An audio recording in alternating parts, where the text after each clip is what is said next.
जो silly mistake होते हैं, जो सिली मिस्टेक पहले तो आप कम करो। तो आप लोग को भी यही करना है कि जब कोई क्वेश्चन ना बने उसको स्किप कर जाओ। लेकिन लास्ट ईयर मैं बात करूँ तो दोस्तों मेरे 80 तक मार्क्स आए हैं, 80+ तक। ठीक है, या लर्न करो, जो करना है करो, आपके मार्क्स इंप्रूव जरूर होंगे।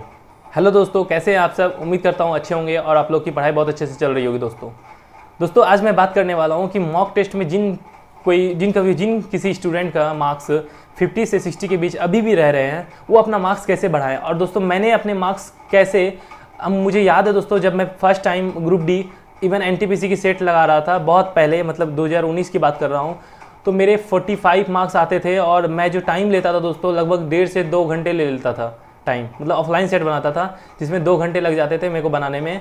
और मुझे आज भी याद है कि उस नंबर से लेके 70 और 80 नंबर तक मैंने कैसे मार्क्स इंक्रीज़ किए हैं। मतलब मुझे याद है टेक्स्ट बुक में भी दोस्तों मुझे टाइम कम पड़ जाते थे। बहुत पहले की बात है, ऐसा नहीं कि मतलब मैं अभी की बात कर रहा हूँ, बहुत पहले की बात है। जब 2019 में मैंने फर्स्ट टाइम या फिर स्टार्टिंग में सेट लगाना स्टार्ट किया सेट लगाना, तो मुझे ग्रुप डी में टेक्स्ट बुक पे भी जो दोस्तों 50 से 60 के बीच आते थे। और एक दिन ऐसा भी आया था दोस्तों कि मुझे 80 मतलब ग्रुप डी में 80 मार्क्स आने लगे थे टेक्स्ट बुक पे। तो ये सीन था दोस्तों।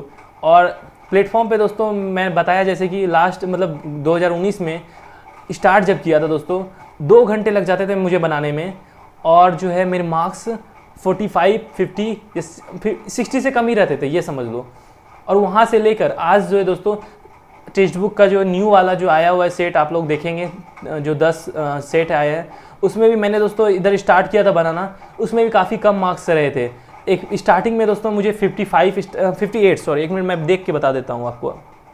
देखो दोस्तों, मैंने जब ग्रुप डी का जो न्यू वाला सेट लगाया, तो इसमें भी देखो दोस्तों मेरा पहले, क्योंकि मैंने काफ़ी दिन सेट नहीं लगाए थे, उसके बाद जब लगाना स्टार्ट किया दोस्तों, और हालांकि अभी तक मैंने 5 ही सेट लगाए हैं, जिसमें देखो दोस्तों पहला जो है पहले सेट में मेरे 60 मार्क्स आए थे। पहले सेट में 60 मार्क्स आए। उसके बाद दोस्तों थोड़ा और घट गए, 2 नंबर 58 आए। उसके बाद क्या हुआ, 66 आए। उसके बाद 66 आए। उसके बाद 4th सेट में 65 आए और 5th सेट में दोस्तों 70 आए हैं। तो इस तरह से मार्क्स इंक्रीज हुए यहाँ पे अभी। और देखते हैं अभी आगे जो है 10 सेट है, इसमें 5 सेट और बनाना है, तो मैं बनाऊंगा, लेकिन थोड़ा टाइम लेके बनाऊंगा, क्योंकि मुझे थोड़ा सा उसमें कुछ जो चीज़ है कमी, उनको सुधार भी करने की कोशिश करना है। उसके बाद देखते हैं कितने मार्क्स इंक्रीज़ होते हैं, और जब मेरे मार्क्स इंक्रीज़ होंगे इस बारे में मैं आप लोगों को बताऊंगा। तो दोस्तों आप लोग क्या करना चाहिए और मैंने क्या किया था दोस्तों, ठीक है, ये तो मैं अभी का बता रहा हूँ कि ऐसा है, मतलब ऐसा नहीं, ये तो टेक्स्ट बुक जो है क्वेश्चन को थोड़ा टफ किया है, जिस वजह से मेरे मार्क्स इतने हैं, है ना। लेकिन लास्ट ईयर मैं बात करूँ तो दोस्तों मेरे 80 तक मार्क्स आए हैं, 80+ तक, ठीक है, ग्रुप डी में टेक्स्ट बुक वाले में। तो मैंने कैसे इंप्रूव किए मार्क्स दोस्तों। इवन दोस्तों यहाँ पे दोस्तों आप लोगों को समझने वाली बात है कि जब भी आप अटैम्प्ट लेते हो तो क्वेश्चन को बारीकी से पढ़ो, मतलब क्वेश्चन को आराम से पढ़ो, मतलब आराम से, मतलब अगर आपके पास इनफ टाइम तो इनफ होते हैं, 90 मिनट इनफ टाइम है ग्रुप डी के लिए, 90 मिनट इनफ है, ठीक है, और इनफ है। बच्चे जो है, मुझे याद है कि जब मैं बनाने स्टार्ट किया था अच्छे से, जब मेरे बनने लगे थे, मुझे याद है मैं 1 घंटे में भी क्वेश्चन सबमिट किया हूँ, और 45 मिनट में भी मैंने क्वेश्चन सॉल्व किए हैं, 50 मिनट में मैंने सबमिट भी किए हैं। तो मुझे याद है, टेक्स्ट बुक पे बता रहा हूँ, और उसमें भी 75-80 मार्क्स भी आए हैं। तो मैं कैसे यहाँ तक पहुँचा और मतलब मैं कैसे कर पाया था, तो दोस्तों मैं आप लोगों को बताने वाला हूँ थोड़ा सा कि दोस्तों जब भी, मतलब मुझे याद है कि एक समय चल रहा था जब कि ग्रुप डी का एग्ज़ाम डेट मतलब अनाउंस हुआ था कि हाँ आपसे होने वाला है। हालांकि एग्ज़ाम तो टलते चले गया, अभी जाके फाइनलाइज हुआ है कि हाँ एग्ज़ाम होने वाला है, और डेट भी आ गया है और शेड्यूल भी आ गया है। लेकिन लास्ट बार ऐसे, मतलब एक बार और ऐसा हुआ था जब मैं फिर ध्यान दिया था अच्छे से, कि सोचा कि अब नहीं, अब पढ़ना पड़ेगा अच्छे से। तो मुझे याद है 20 डेज़, मात्र 20 डेज़ की बात कर रहा हूँ दोस्तों, 20 डेज़ में मेरे मार्क्स और मेरे जीके ऐसे हो गए थे, मतलब 20 डेज़ में जीके बात, मतलब ऐसा था कि मतलब काफ़ी कुछ इंप्रूव हो गए थे, क्योंकि मैंने फोकस किया था ना उस तरह से पढ़ाई करने का।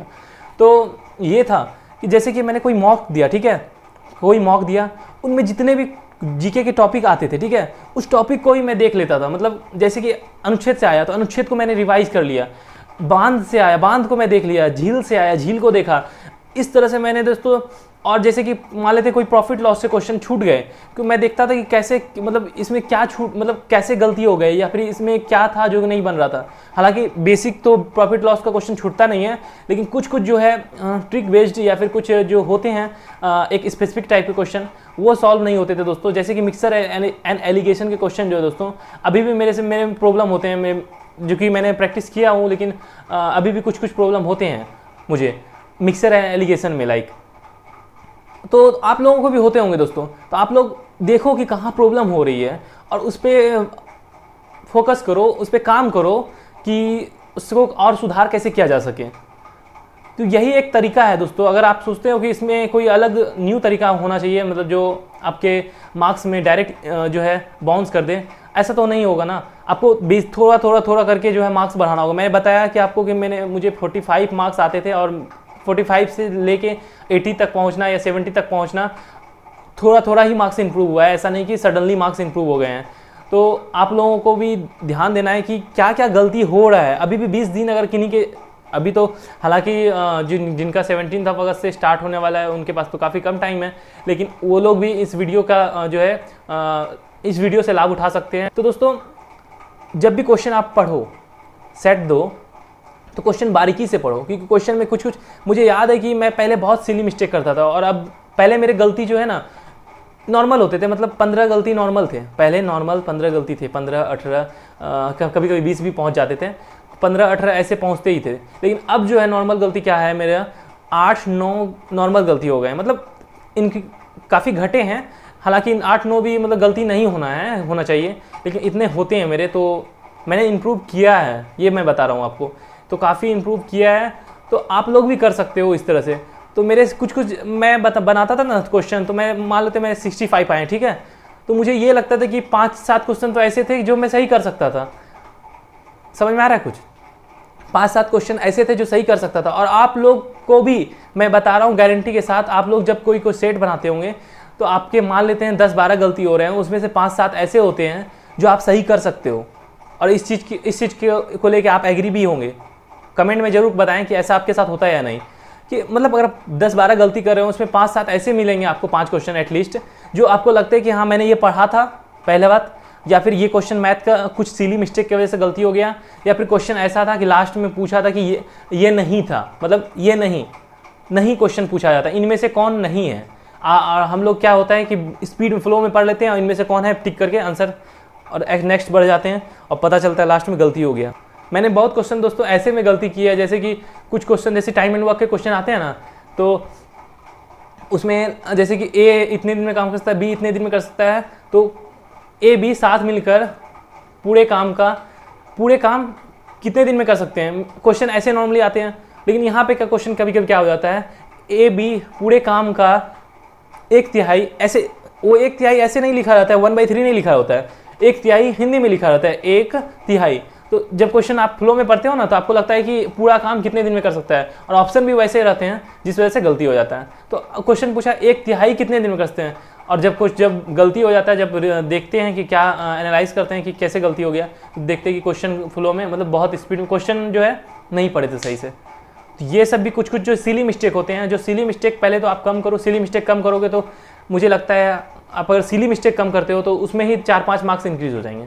उसके अलावा कुछ कुछ जो टॉपिक छूट रहे हैं, जैसा मैंने बताया कि मैंने किया था, तो आपके पास अगर 10 भी दिन है या 7-8 दिन भी है, तो आप उसमें फोकस करो। और जिनके जो फेज़ 2 में होने वाले हैं उनके पास तो अभी है टाइम, तो वो टॉपिक ढूंढो, जो दिख रहा है आपको टॉपिक, उस पर फोकस करो और उसको जो रिवाइज़ करो या लर्न करो, जो करना है करो। आपके मार्क्स इंप्रूव जरूर होंगे, मैं बता रहा हूँ, आपके मार्क्स बहुत इंप्रूव होंगे। बहुत क्या, अगर आप सिली मिस्टेक पहले कम करते हो तो उसमें 4-5 मार्क्स इंक्रीज होंगे, और आप जीके जीएस या फिर जो भी साइंस हो या फिर जीके में कुछ कुछ क्वेश्चन जो टॉपिक है वो छूट रहे हैं, अगर उससे मार्क्स बार बार छूट रहे हैं, तो आप उनको भी देखोगे तो 2-4 मार्क्स वहाँ से भी, 2-3 मार्क्स, बहुत ज़्यादा नहीं बोल सकता, 2-3 मार्क्स वहाँ से भी इंक्रीज हो जाएंगे। मतलब ओवरऑल अगर आपके जो है मार्क्स में 5 से 7 नंबर इंप्रूव हो सकते हैं। मतलब अगर आप 63-64 ला रहे थे तो आपके 70 तक पहुंच जाएंगे। अगर आप 55 अगर आपके मार्क्स आ रहे थे, आपके 65 तक पहुंच सकते हैं। तो बस यही मैं बोलने वाला था कि इस तरह से आप अपने मार्क्स को इंक्रीज कर सकते हो, और इस तरह से आप अटैम्प्ट लो। और जो है ना दोस्तों, क्वेश्चन को है ना आराम से पढ़ो, मतलब रिलैक्स होके, हाइपर होने की ज़रूरत नहीं है। कभी कभी दोस्तों मेरे साथ क्या होता था, स्टार्टिंग में बता रहा हूँ, अभी तो नहीं होता है, अब क्वेश्चन को डील कर लेता हूँ आसानी से, मतलब जो क्वेश्चन नहीं बनने वाला होता है, मतलब लग रहा है अभी नहीं बनने वाला, ठीक है, छोड़ देता हूँ दोस्तों, क्योंकि मुझे पता है अगर 2-4 क्वेश्चन के चक्कर में पढ़ने वाले हैं तो एग्ज़ाम बर्बाद हो जाएगा। 2-4 क्वेश्चन के चक्कर में पूरा एग्ज़ाम जो है, पूरा एग्ज़ाम बर्बाद हो जाएगा। तो बेटर है उस 2-4 क्वेश्चन को छोड़ दो, और लास्ट में आने के बाद है ना, वो 2-4 क्वेश्चन भी दोस्तों आराम से सॉल्व हो जाएंगे, आराम से। मेरे साथ हुए हैं बहुत क्वेश्चन, मेरे साथ बहुत बार ऐसा हुआ है कि जैसे कुछ रीजनिंग क्वेश्चन, ठीक है, रीजनिंग के कोई क्वेश्चन है, दिमाग लग ही नहीं रहा है, उसमें टाइम दे रहे दिमाग में, मतलब समझ में नहीं आ रहा है क्या करना है, मतलब सोच रहे थोड़ा सा, है ना, सोच रहे हैं कि क्या करना है, मतलब कैसे होगा, नहीं बन रहा है, टाइम देख रहे हैं 2 मिनट 3 मिनट चल जा चुका है, फिर सोचते हैं चलो छोड़ देते हैं इसको, मार्क एंड नेक्स्ट कर देते हैं। और जब क्वेश्चन सॉल्व हो जाते हैं ओवरऑल, जब वापस आते हैं एक बार में बन जाता है, ऐसा होता है।